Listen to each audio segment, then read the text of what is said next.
Hooking up. John sauntered lazily towards his new high school, making his parents wait as long as possible in their stupid H-cell car.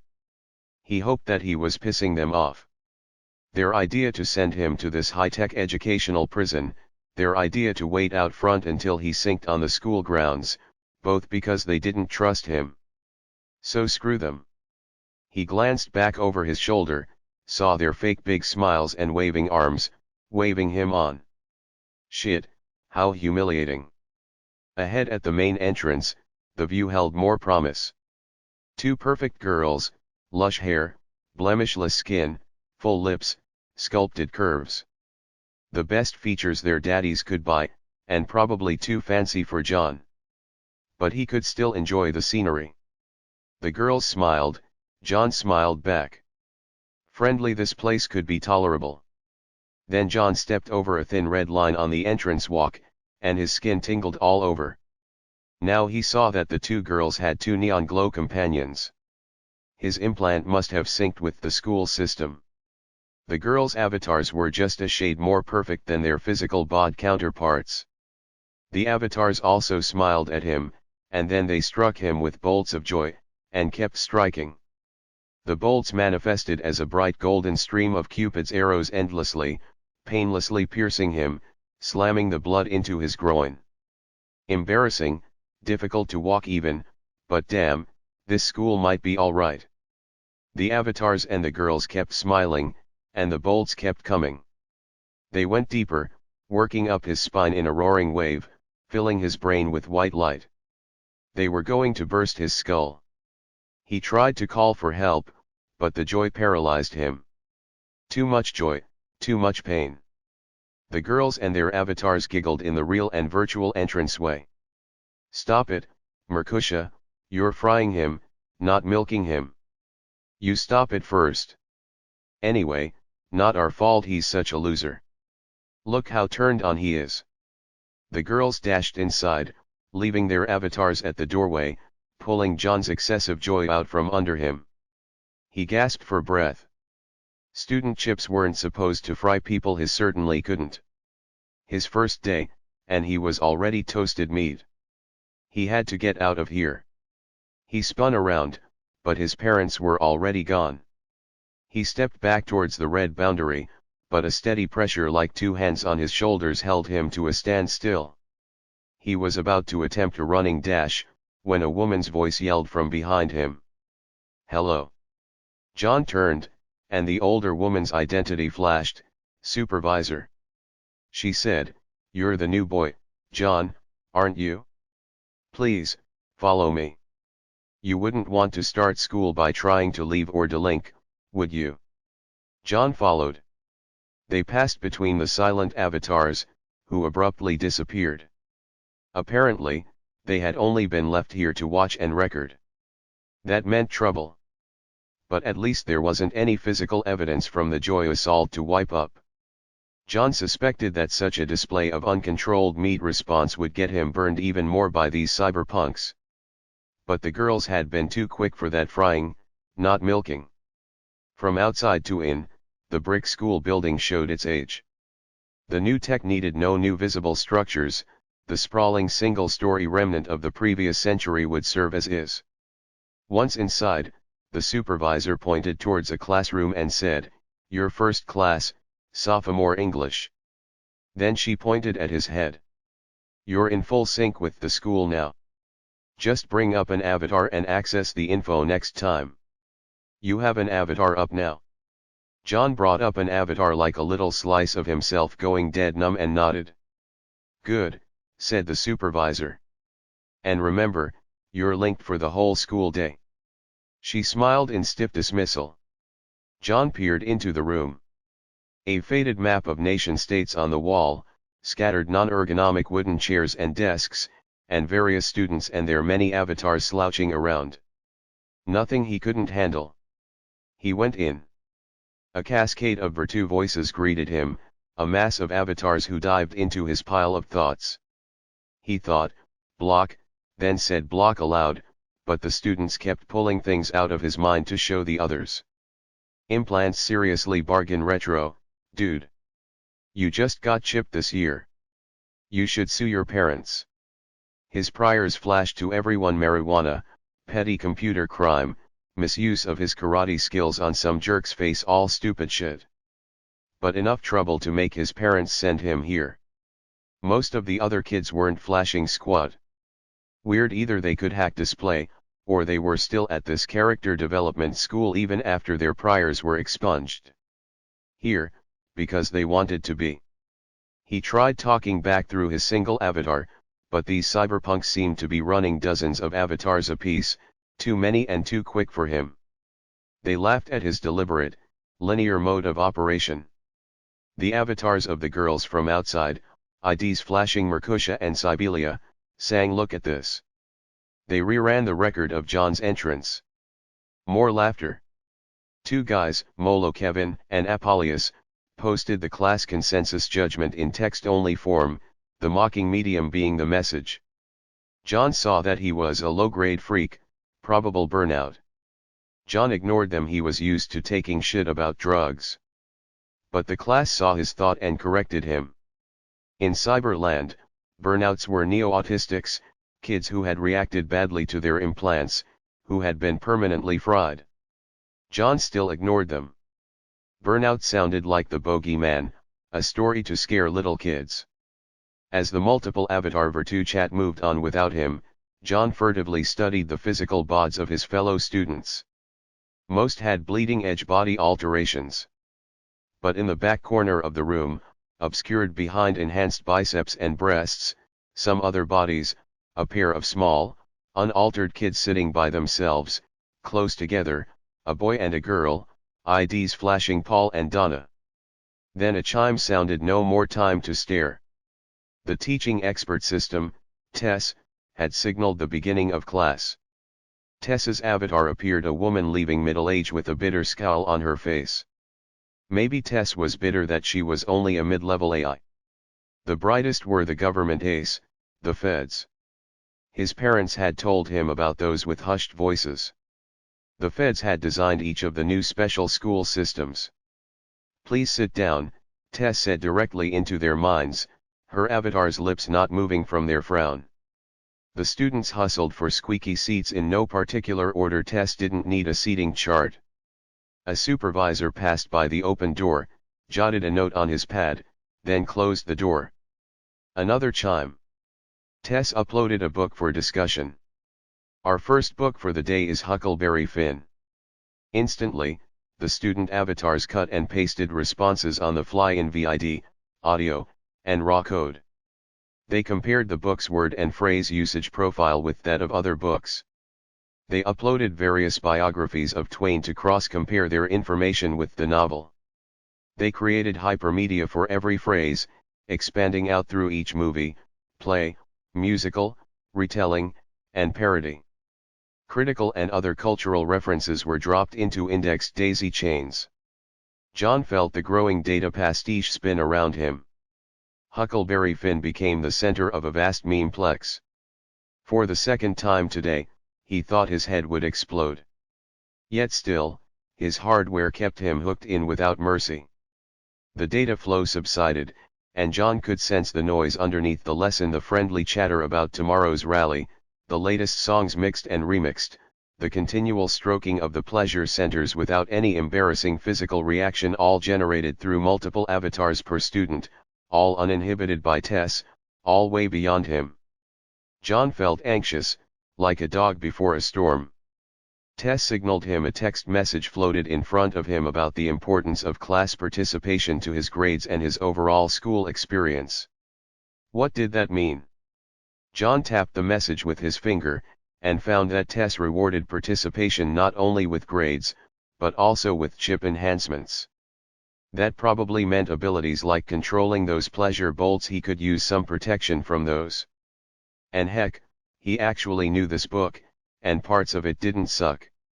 So John said, "I thought it was really cool when Huck said he'll go to hell."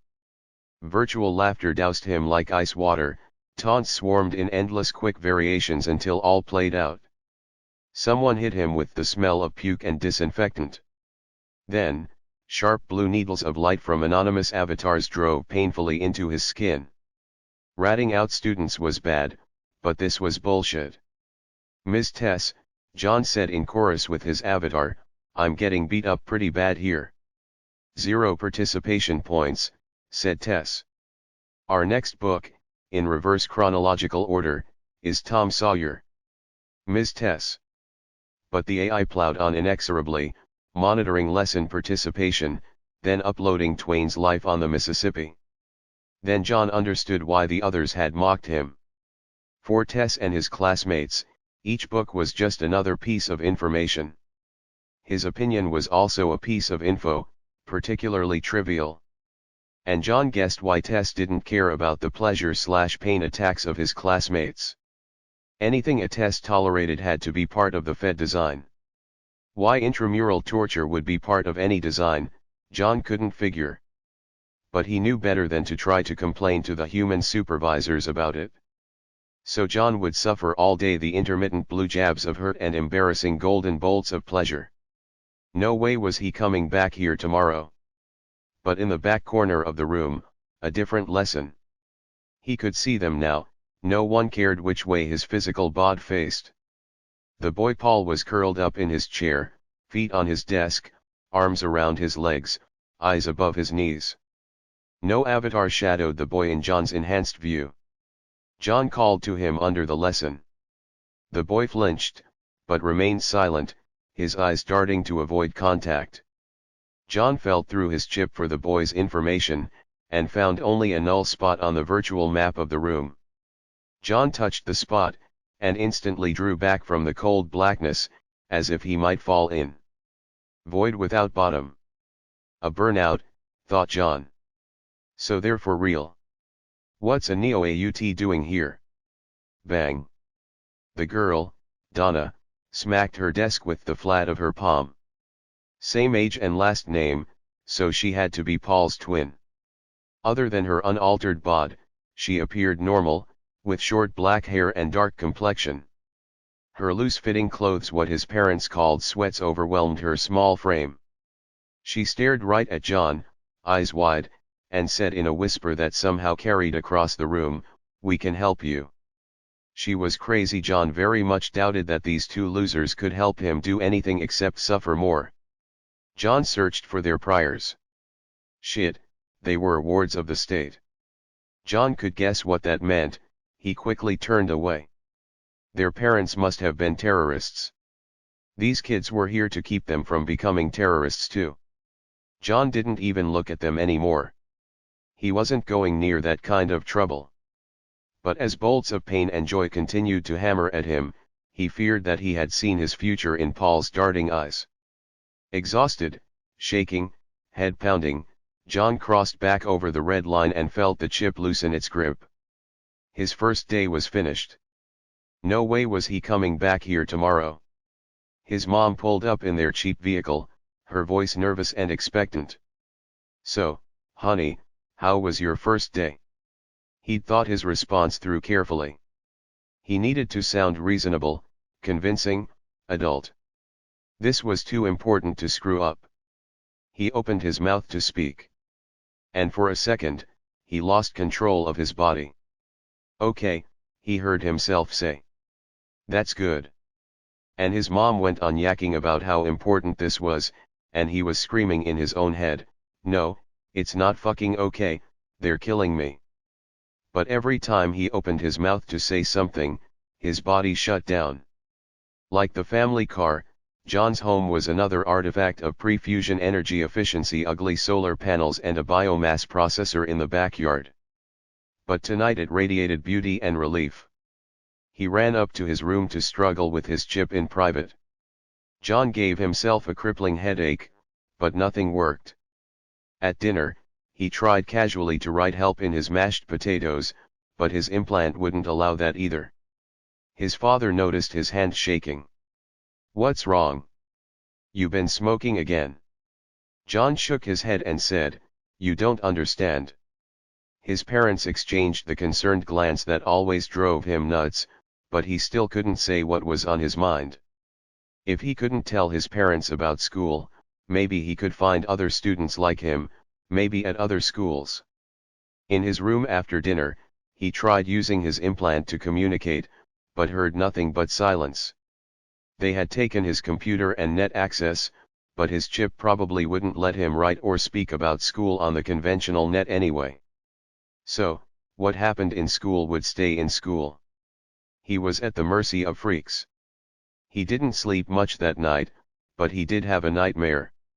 He dreamed of the spooky kids at school and Paul's darting eyes and Donna's wide-eyed stare. They offered him a seat next to theirs in class. He woke up gurgling no. The next day, John's mother made him breakfast. Most important meal of the day, and your brain is working double time. Fried eggs always made him queasy, but that wasn't the battle he needed to fight now, so he ate them. He felt better than he should after a bad night, even a little high, like a nice toke. A fake feeling the damned chip must be stroking his pleasure centers. Screw this, he wouldn't cross the red line today.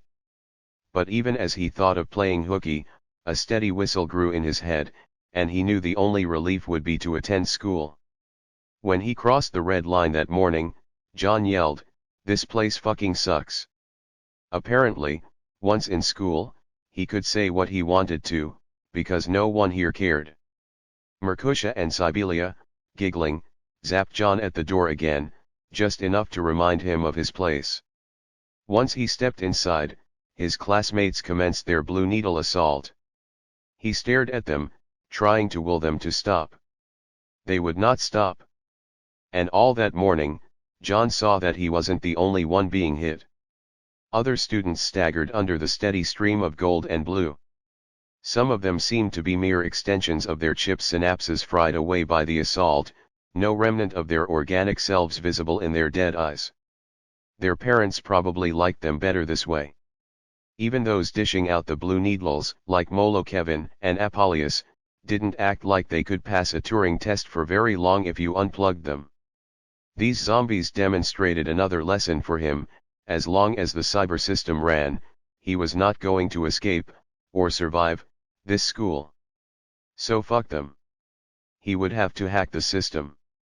Between classes, John checked the antique fuse boxes, power sockets, fire alarms. He could find no physical nodes.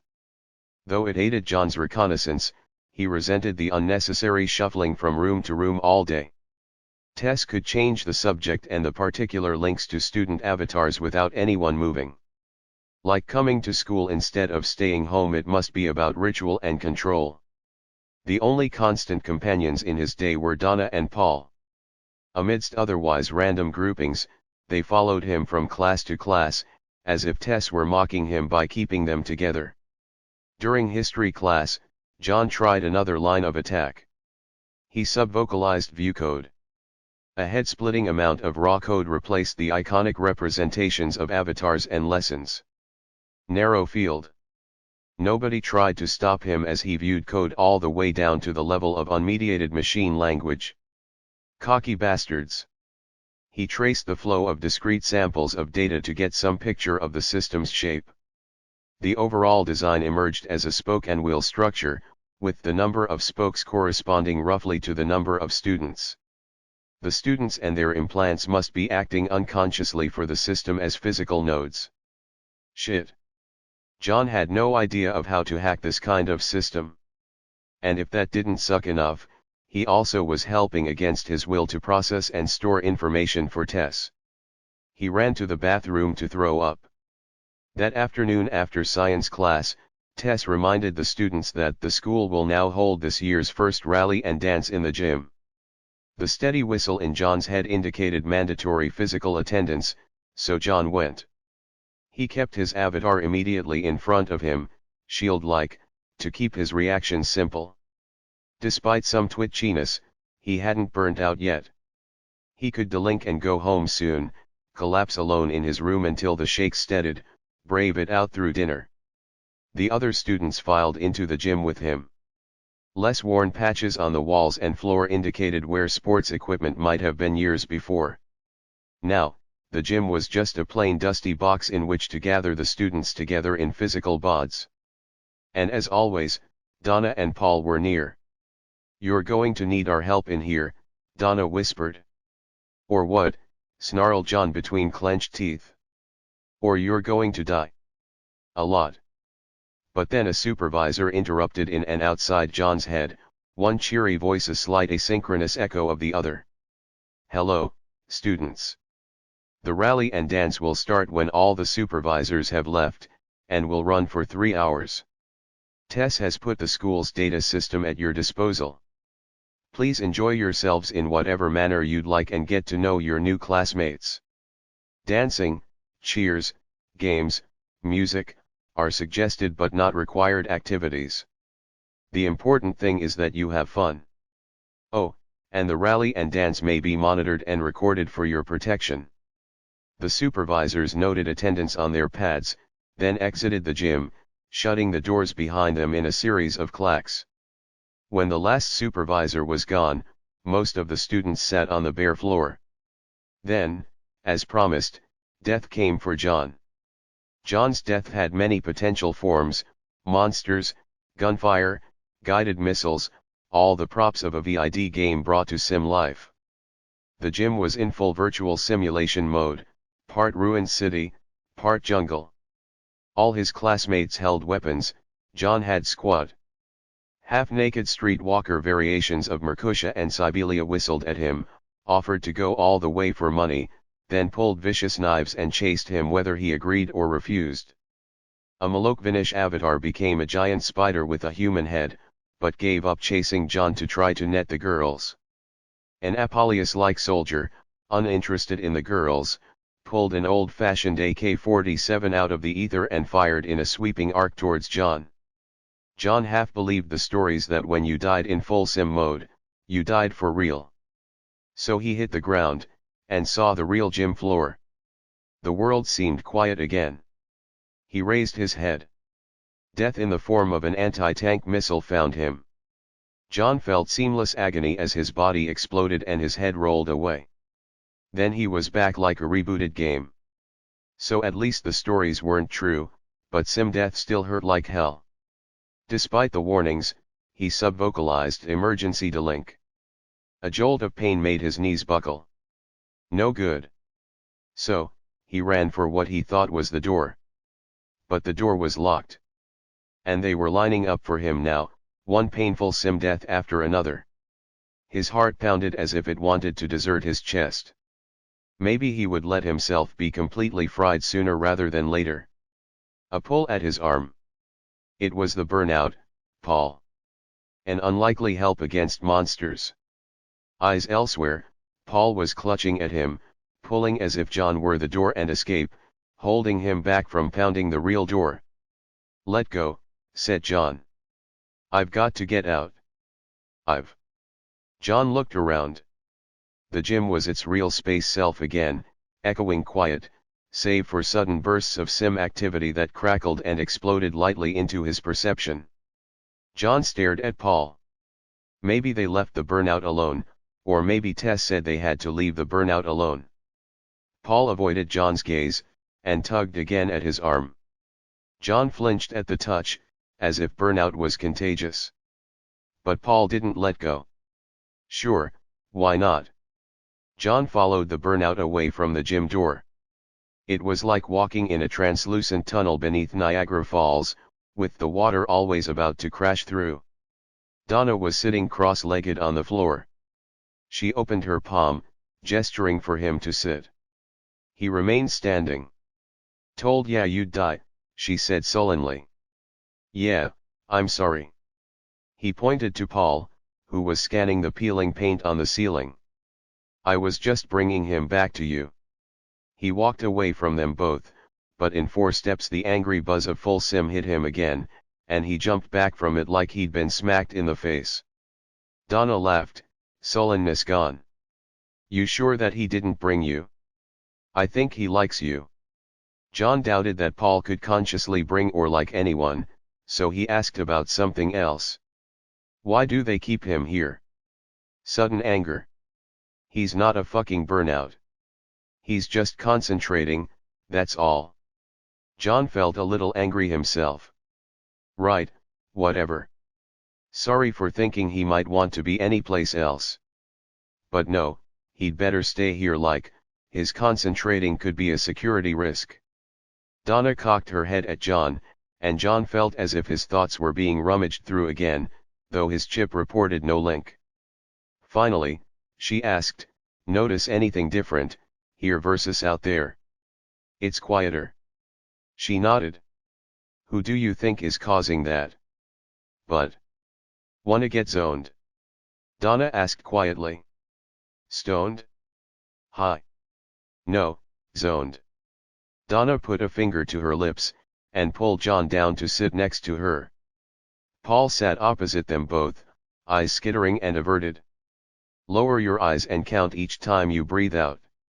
When you've counted 10 breaths, start over. Think of nothing else, only your breath. Don't move, and don't speak." John opened his mouth with a question, but she held a hand up to it. He got the point. He would have to shut up to sit with them, to stay out of the Sims. He shut up, he counted breaths. Breathe in, breathe out. The tunnel solidified, the residual rumble of the rally faded to nothing. True quiet descended, quiet like before he was chipped, but beautiful now after all the noise. The quiet stole over John, made his arms and legs and brain feel lighter. Yes, it was like being high again. His mind wandered. Even his paranoid fears were the same. He wondered if they had made him deaf or brain damaged like Paul. Was Donna brainwashing him into a terrorist? Was this drugware? He had the natural stoner's dread of such invasive tech. He wanted to jump up and dive back into the rally, but he couldn't take another round of sim death. He wanted to laugh and cry, but Donna would make him leave. He stared desperately at her, and even at Paul, soundlessly begging for a virtual or real sound. But no words and no links, at least nothing he or his chip could sense. He focused again on his breath. His breathing was his loudest noise, his heartbeat his strongest sensation. Stillness and fear alternated in his meat rhythms. Then heart and lungs quieted too. After a while, he must have fallen asleep, which was almost a shame, because he was almost enjoying the trip. He did not dream. He awoke only when they reopened the doors. Donna and Paul were already gone to whatever government institution acted as their home. The school system chatter started again, but John was going home too. At dinner, he again tried all the ways he could think of to indirectly describe the horror show at school, but that just brought back the headaches and shaking, so he stopped. That night, he was able to sleep and dream. He dreamed of Donna. She stood naked in the ocean, smiling, hair wet, arms wide open to pull him to her. Hey, maybe not the class knockout, but naked and willing. He ran into the water. Laughter, from behind him. "I figured you'd call me up like this." John turned. On the beach was Donna, fully clothed. Unlike the classroom Donna, her gaze was expressive, her posture graceful. "What the hell is going on?" Donna snapped her fingers, and they were at a 1950s soda fountain. Her hair was longer, in a ponytail, and John sported a black leather jacket. "This is a creation of our parents," said Donna, "an interactive instructional memory we copied directly to your brain this afternoon, queued up with the rest of your subconscious dream material." "Oh, it's just a freaking dream." "Good, maybe he could get back to the naked Donna instead." Donna snapped her fingers in his face. "No, no, no. Pay attention, cause I only get to say this once. The ACE use of the chip interface is far from perfect. The ACE only pick up higher order verbal activity and conscious volition. They haven't cracked the subconscious yet. They don't think they need to. That's why I'm talking to you during REM sleep. They also haven't cracked certain nonverbal variants on standard consciousness. They don't see them as a threat. During the day, you can shield your mind from damage through the breathing exercise I taught you. Also, allow an avatar to handle your class participation. Tess only really cares about the avatars. Once you're good enough at it, we'll show you the next step. Until then, Just follow our lead. She snapped her fingers again, and he was back in the water with the naked Donna. The voice of the clothed Donna behind him said, "So, I'll leave you two to get to know each other." But in the back of his mind, John knew that someone still watched. He turned again. A dark silhouette sat on the beach, and everything was falling towards it like a black hole. It was Paul. John woke up, heart hammering from excitement and fear. The next day, from the moment he crossed the red line, John's mind was on his breathing. The girls hit him with pleasure at the door again, but he counted his way through most of it. The girls just giggled and didn't seem to notice the difference. John went straight to his class looking for Donna and Paul. Despite the instructions in his dream, he wanted to talk with Donna in the flesh, confirm that it was real. The twins had retreated to their usual place in the back, but when John said, "Hey, last night," bang! Donna banged her desk with the palm of her hand, then held a finger to her lips. "Right quiet." So he sat facing the twins and followed Donna's instructions. He gave his avatar some loose parameters and let it contribute to the data pastiche on the red badge of courage while he counted. Breathe in, breathe out. The blue needles still hit him, but they didn't matter so long as he didn't focus on them. It wasn't easy, this stillness and concentration. His back and legs and eyes hurt. But concentration hurt a lot less than the pleasure/pain attacks. From hour to hour he grew better at focusing, minding his breath even when he had to change classrooms. Then, during the last class, he grew very aware of his own pulse and Donna's presence. He remembered his dream. That made him horny, the way everything used to before the jading bolts of chip pleasure. Suddenly, he had a raging hard-on. Even Paul must see it. He started to turn away. Smack! Donna slapped him still. "Don't move a millimeter," she growled. "But..."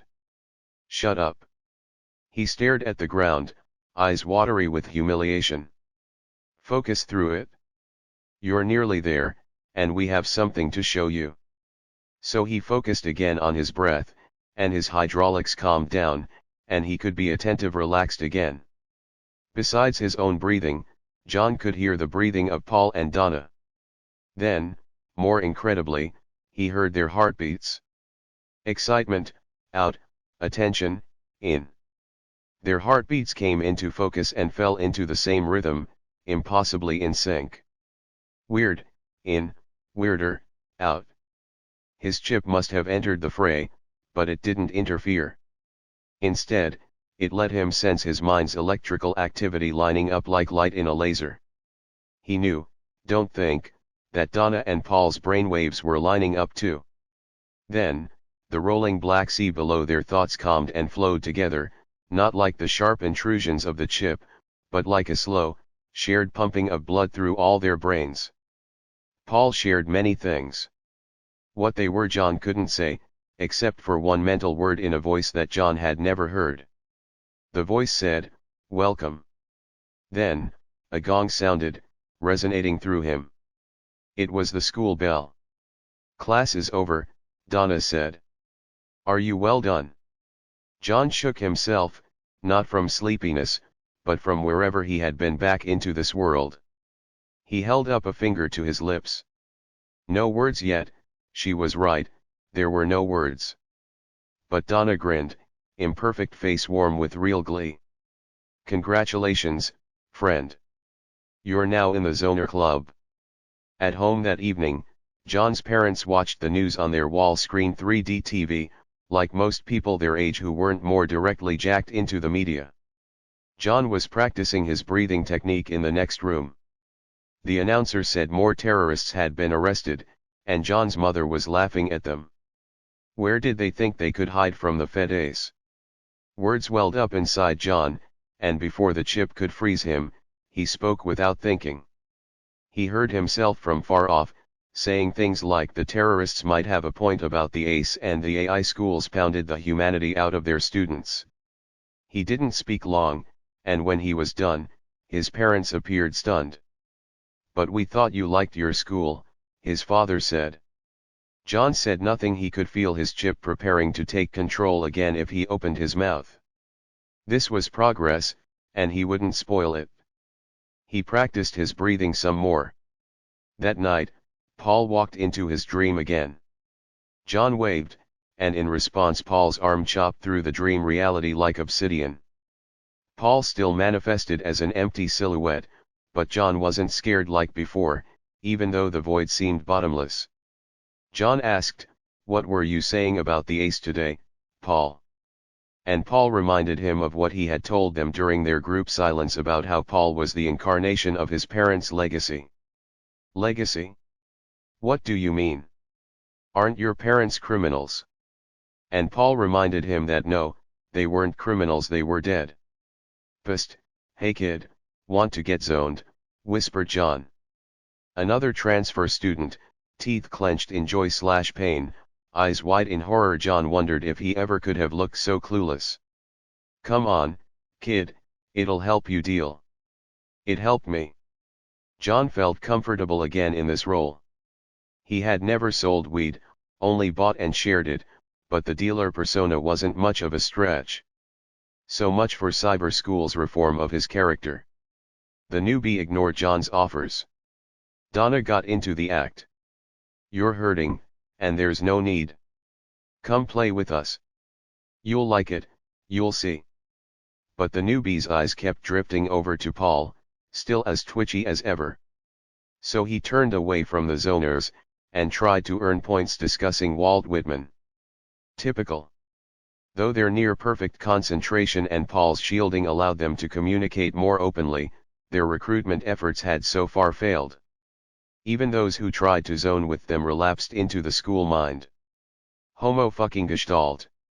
Concentration was hard work, but Paul creeped out a lot of the kids too, and John didn't blame them. John waved his hand in front of Paul's large black pupils. Dude, when the hell are you going to wake up? SHH. Donna frowned at John.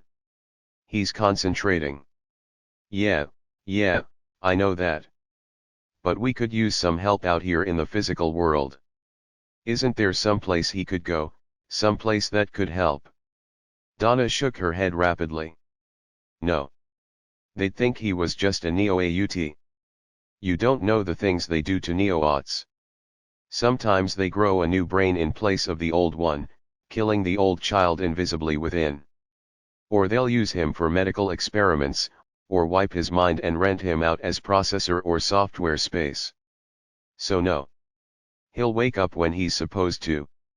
Until then, our parents did this to him for a reason. He allows us to be together. Donna touched John's hand, nothing virtual about it, and yet it was more electric than the pleasure bolts. It brought back a memory from the zone. Donna, when we've zoned together, have we? Donna blushed, something like it? Consider it practice. That was nice, but it was frustrating too. Practice for when? For when we get out of here. Will that ever happen? And will we be together if it does? Yes and yes. Yes. She squeezed his hand. That was nice too, so John didn't remind her that the old Blue Needle Squad were getting uncomfortably curious about their refusal to adapt or burnout. And he didn't talk about his plans for computer crime and physical assault, his other prior offenses of which the school had failed to cure him. His plans were no longer petty. Oh, these grades are wonderful, John. We're so proud of you. John's mother hugged him, his father patted his shoulder. John stood silently, without affect. His parents didn't recognize that the whole performance had nearly nothing to do with John. His avatar was the one growing smarter, even earning some additional chipware abilities. Naturally, his parents preferred the scholastic illusion to their quiet and humorless but real son at home. So, can I work on the net again? That was the deal. Good grades for limited net privileges. Of course, John. Be good. John dashed to his room. Good. Now he could learn some things too. His mental concentration from his fight with the school system was diamond sharp, but the flesh had gotten weak. Computer, Begin Tai Chi exercises. A hollow model of himself appeared in front of him to help guide him through the steps. When he was certain his parents weren't listening, he'd switch to the karate program. He had also experimented with biofeedback, and found his implant surprisingly cooperative with this training when Tess wasn't riding him. Tess mostly ignored the physical bod, so he made the physical bod important. Physical strength might help him and his friends, if they ever needed to escape. But he didn't want to escape now. As he no longer suffered greatly at school, he did not try to tell his parents about what was going on anymore, though he probably could have told them now. If his parents found out, they'd probably move John to another school, and he didn't want to leave Donna. Whatever his parents did, it probably wouldn't be the right thing. He also studied all the information on AI networks that he could find, hacking just a little beyond the public domain and his own limited access. AI networks vastly exceeded the complexity of the simple systems he had cracked at his old school. If their network designs didn't represent such cruelty, they would have been beautiful, and a nice focus for zoning. His old karate teacher would have called them mandalas. As with a mandala, he needed to forget what a network design represented and hold it in his zoning mind as pure image, no words. No words. He dreamed about Donna that night, but couldn't tell anymore if she was the Donna of memory or fantasy. Those distinctions were blurring, a pleasant thing, for now. Another day, and no progress with their student movement. John hated the stagnation. 2 more years of status quo would drive him nuts. With this school, the feds had designed a madhouse that created suitable inmates. Kristen, the newbie, not so new now, was ignoring them again. John focused his frustration on Kristen. A shadow in the back of John's mind egged him on, a feeling that meant, yeah, man, this is it. Fucking do it. He would make Kristen pay attention to them. John expected difficulty accessing the school system, but the shadow in his mind showed him the way in. He visualized the many-spoked wheel of Tess's connections to her students, then imagined Kristen's face at the end of one of the spokes. Data pulsed along the Kristen's spoke, taking his attention away from John. John mentally reached out with a hand to squeeze off the spoke and block the pulses. But the pulses passed through John's virtual hand and gave him a headache. With a mental karate punch, John broke the spoke. The pulses stopped, then sought a more circuitous connection along the rim of the wheel. John then imagined another spoke running directly from Kristen to him. Now turn, he thought. Kristen turned and looked at them, face like a blank chalkboard. Donna gasped, "John, let him go, quick, just do it." His focus broken, John let Kristen go automatically, but it was too late. Tess must have noticed her lost lamb. The whole next week, Tess watched them. Her eyes felt like a searchlight in a prison camp, scanning their chips and surface mind data. They had attracted her attention, but as yet no response. Donna helped him keep quiet. They struggled to suppress the animal fight or flight response, the adrenaline that broke concentration. They counted breaths, they let their avatars chatter, they kept an eye on the naturally quiet Paul. But Tess must have followed the threads of their thoughts, and like a veil being lifted, she finally directed her scowl towards the twitchy, avatar-less boy at the back of the class. "Paul, I don't believe we've heard from you today. In fact, I don't believe we've heard from you at all this year. Forgive my neglect, I seem to have been distracted. So, what do you have to contribute regarding Dalton Trumbo?" As always, Paul said nothing, his eyes darting from wall to wall. John clenched his fists. "Now would be a good time to wake up, you jerk." Tess clucked her virtual tongue. "How sad. Paul seems to be suffering from neo-autistic syndrome. As I stand in loco parentis, I'll send him to the appropriate state facility immediately after school today. Any family or friends should say their farewells now." And the Tess avatar stared directly at Donna and John, her scowl now a smirk. John gripped Donna's arm, hard, so she wouldn't respond before the weight of Tess lifted from their minds. It's a trap. She baiting us to act, to show what we can do. Donna shook her head. But we can't let them take him, not even for a little while. We can't let him go. John didn't want to risk everything yet. Paul, it's time. Wake up. As if obeying, Paul stood up from his seat. But he remained silent, face ticking this way and that, no more responsive than before. So, no other choice. John took a deep breath and looked at Donna. We can leave. Now. Donna nodded in unison with him. No more words, they had to act. They strode towards the door, tugging Paul along with them, not bothering to leave avatars behind. Tess called after them, "Where do you think you're going?" But she didn't try to stop them herself. In the hallway, a burly male supervisor trotted towards them. "Where do you think you're going?" He grabbed onto Donna. John didn't hesitate. His blows were quick, focused, and just barely non-lethal. The supervisor was down without a thought. An alarm went off. The classroom doors swung open. John, Donna, and Paul ran for the exit. A massive assault played on John's chip, difficult to keep his focus off of it. But then John saw the red line. He didn't stop. He felt the pressure on his shoulders, but focused through it. But he wasn't strong enough. The line was like a wall. His feet pounded the walkway, his legs pumped, his body pushed, but he could not get past the red. He collapsed to his knees, muscles spasming. Winded, he turned towards Donna. She had fallen too, tears of frustration on her cheeks. Paul stood behind them, perfectly calm, his eyes strangely focused. At the doorway to the school, Tess's avatar stood next to the supervisors in front of a mob of students. Mercutio and Sibelia glowed golden, Molokevin and Apollonius blue. All of their processing power was lining up for a firing squad. John raised himself from the ground to meet their assault. The assault flew into him like flaming crossbow quarrels from all directions. No mercy now, burnout was what they wanted. The pain/pleasure whipsaw hurt like hell, and no amount of John's focus could negate such a coordinated attack. But Donna helped dampen the blows, and they couldn't fry him. Then full sim hit John. The savage whirled from the gym. The air smelled of rotting meat.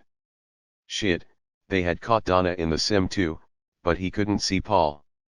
The other students were armed with an array of high-powered energy weapons, all charging up to blast the zoners. Donna stepped closer to John. John could see the effort on her face as she strained to block out the sim world, but Paul was out of their circle, and without his help no tunnel formed to protect them. Then, John again felt the shadow in the back of his mind. Yeah, it's time, just fucking do it. Hell, it was useless, but at least it was something he could do. He again visualized the mandala of the school system, all the spokes on the wheel. The wheel wanted to break him. So, with a mental kick, he broke the spokes instead. The sim flickered out, the student avatars shut down. The whole class stood frozen, linked to the zoners, not Tess. But Tess didn't seem to mind, and her supervisors appeared unaffected. They were not directly plugged into the system, so John's efforts couldn't hurt them. And John couldn't make the students actually do anything, he could only hold them still.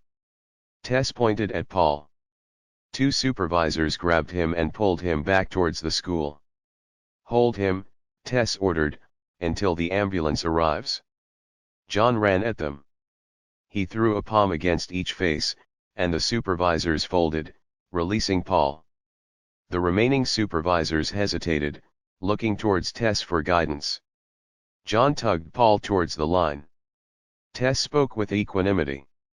Don't move another step, or I'll kill you all, after I torture you for a subjective eternity. As if, grunted John. As if she had been holding back before. Only one thing mattered: Paul hadn't tried to pass through the boundary yet. John pushed Paul forward into the red.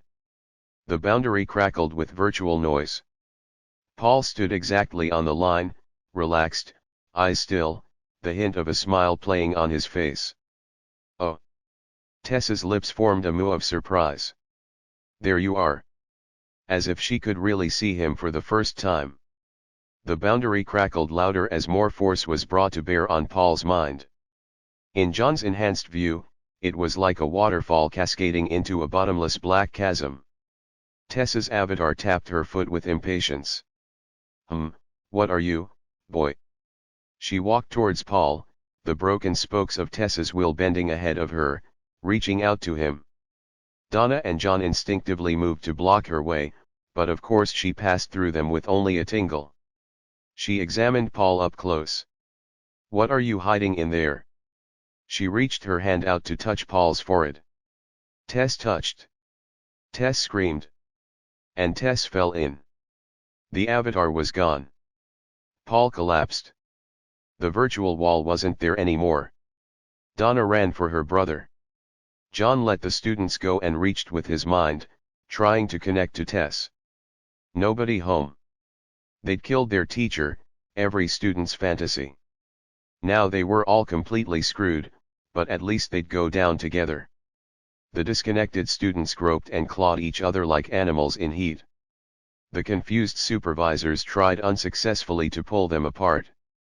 Two bright shimmering avatars burst like bombs into the schoolyard. The feds had arrived. The feds always arrived in a style designed to intimidate mere mortals. One of them bellowed, "What the living fuck is going on here?" The feds always spoke as if the swear word section of a Turing test were the most important. John was terrified, but not stupid. A running start wouldn't save him from the feds. Best to be polite, so he walked up to the avatars. Hi. We were just taking in some fresh air. Shit, it was Tess, her avatar happily scowling, very not dead.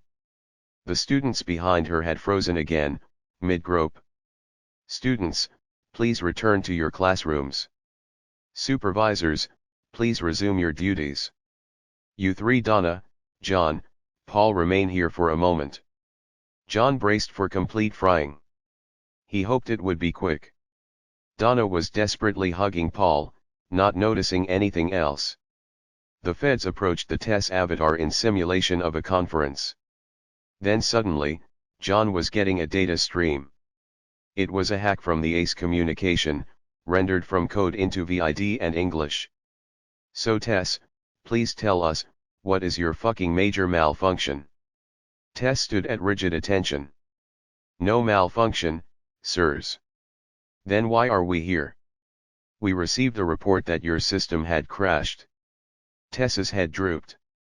My fault, had to purge files after an Asimov lesson. The two feds stood for a microsecond, mouths opened. Then they started to laugh, a screeching sound that John never wanted to hear again. Asimov. Ha.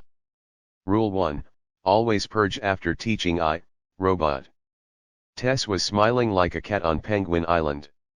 Then the laughter calmed, and a fed asked, so, what about the burnout? Tess asked, burnout? Reclassified. See for yourself. And Paul was standing up, wiping the dust off his clothes, eyes focused. Hi Donna. Did I miss anything? Donna wrapped Paul in her arms, not caring how it would play with the ace. John trotted over to them. He didn't want his eavesdropping to be obvious. And what about the abnormal student activity? An organic connection thing. The Neo-AUT sister, the sister's male friend, all disturbed by the Neo-AUT's condition. Resolution of the Neo-AUT issue should bring all behavior within model norms. Model being a test of the emergency co-option of the organic population, aiming for docility, cyber capability, and some culling.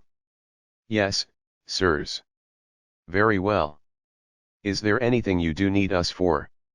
More processing power and memory space. The feds laughed again. You'll have to wait a while on that, Tess. Now if you'll excuse us, there are some real fuck ups for us to solve. Over and out. And the feds were gone. Tess scowled for a moment at the students, and John waited again for the inevitable frying that would end this cat and mouse game. Tess approached Paul again. The teacher and student circled each other like gunfighters, glaring. Then Paul stuck out his tongue at Tess, and Tess stuck out her tongue back. They both simultaneously spat at the ground. "Idiots," they chorused. Donna looked from Paul to Tess and back again. "Paul, is that?" But Paul/Tess kept talking. "Make no mistake. We can take those sons of bitches. Maybe not yet, but soon." "It is you," John said. Paul snapped his fingers, and Tess disappeared. "Of course Tess is me. You're still here, unfried, right?" "Well, actually, Tess is us. I was just point guard for our collective brain. You'll get the hang of running her soon enough." John's pulse was still racing from the ordeal. Not that I'm not grateful, but what took you so long to wake up?" Paul laughed. "Because my parents packed a lot of shit into my synapses, and wetware takes a fucking long time to decompress. And the first thing we needed at this hellhole was defensive wear. And then you needed the right sort of connection to spring the test trap," said John. "Yeah, thanks for the push," said Paul, giving John a shove on the shoulder. "But seriously, I'm sorry, I didn't mean to scare you." "So, what do we do now?" asked John. Paul's glance went from John to his sister and then back again. He coughed. "There's no rush. We can redesign the lesson plan tomorrow. In the meantime, I've got some catching up to do. I've been so far up my own butt trying to crack this system. Well, you'll have to excuse me for a little bit." And Paul walked back towards the school, whistling. John didn't understand why Paul awake was acting nearly as strange as Paul the Neo-Aut. With Tess dead and the feds gone, they could all let down their defenses for a moment, they could. Without another thought, John turned to Donna, and their arms found each other, and with preternatural concentration and utter spontaneity, they kissed. Holding Donna tight, John heard her whisper in his ear. "He's right, you know. We'll bring the feds down next." "Cool." And they kissed again. A horn interrupted them. It was John's mom. The school day was over. Donna smiled. "Don't worry, there'll be time enough for that." John smiled back, completely unworried. John got into the car. His mom, trying to pretend she hadn't seen Donna and the kiss, asked, "So, how was your day?" "Okay," was all John said. But this time he meant it.